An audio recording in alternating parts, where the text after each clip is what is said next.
Talk about that Iran deal and the politics surrounding it. Let's bring in Congressman Jim Hines. He's a Democrat from Connecticut. He's on the House Intelligence Committee, and he was at the meeting getting briefed on the Iran deal just last night. Congressman, thank you for joining us. So after the meeting, do you feel more comfortable with the deal? Well, look, I think the secretaries, because Carrie, Lou, and Moniz were all there, did a pretty good job of walking through the framework, of really making it clear that if, and of course that's a big if, they can get a final deal that looks like this framework, that is a huge step backwards for Iran's ambition to develop a nuclear weapon. And, the Secretary was passionate about, as we have to do every time we consider anything here, don't compare this deal to the perfect. The idea that Iran was going to capitulate 100% with no face-saving measures, complete capitulation, but compare it to the alternatives. That said, to answer your question, Chris, I would say that, and I think this was both, people acting and thinking in good faith and people maybe acting and thinking politically, there was a great deal of skepticism in the room. Well, you have your own skepticism about this, right? I mean, you want to see how the holes are filled in. You want to see what verification means. How are your points of resistance any different than what you're seeing on the Republican side?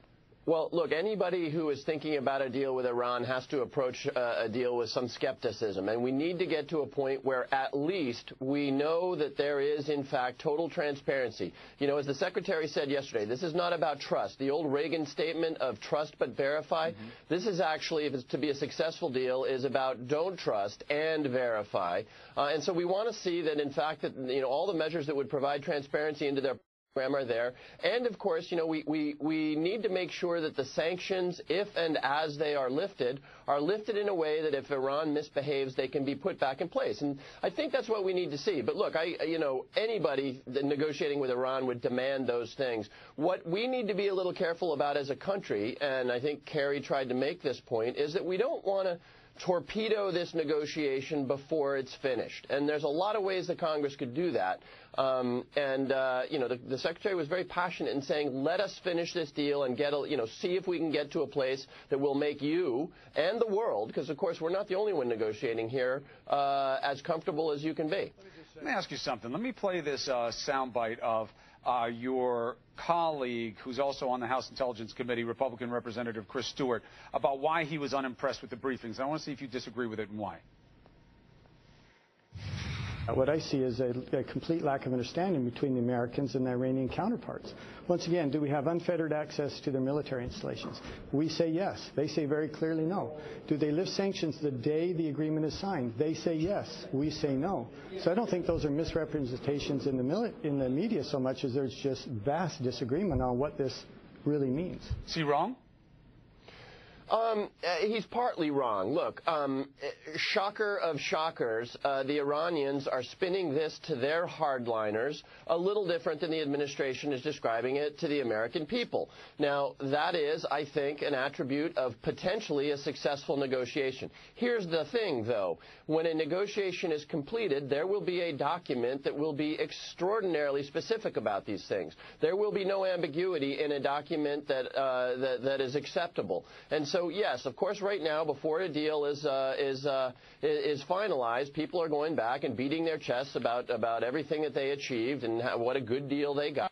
And, of course, positioning themselves for the final negotiation. Remember, this is the Middle East. There's an awful lot of positioning that goes on. And, of course, we're in an area of the world where the rhetoric and the anti-U.S. rhetoric and the chants of death to America, we've been living with those for, 30-plus years.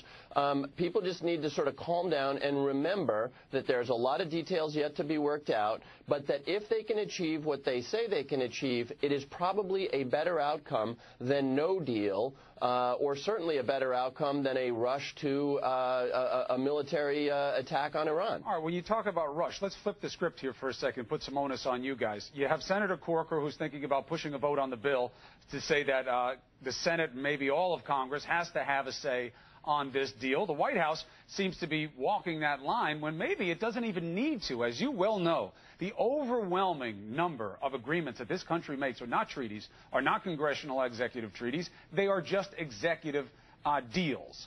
And by bringing you guys in and having Corker have this vote, aren't you threatening the deal by not letting the negotiations just take place? Well, the answer to that question is potentially yes. And look, I appreciate Senator Corker. You know, I think he's trying to do a good job here.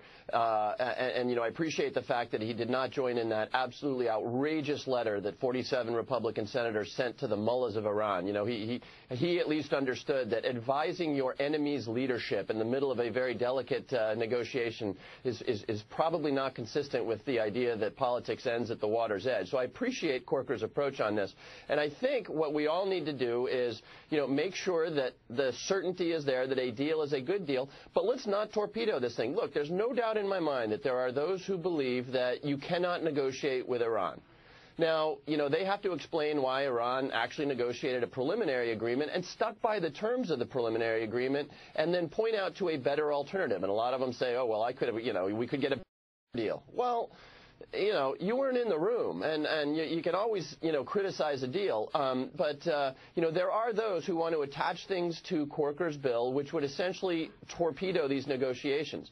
And I think that's not a place we want to be. Look, here's where I think my constituents, and I suspect the bulk of the American people are. They want us to make every effort to strike as strong a deal as we can and not start closing a lot of doors, that if you close all those doors, at the end of that hallway is yet another military conflict in the Middle East. So I think the administration is saying, and most people would agree, that let's see if we can get a good enough deal with all of its messiness, with all of its compromise, to try to avert Iran getting a nuclear weapon and an arms race in the region, but B, yet another war in the Middle East. Congressman Hine, thank you very much for being with us. We'll keep you in the loop on this process, and you please do the same. Thank you, Chris.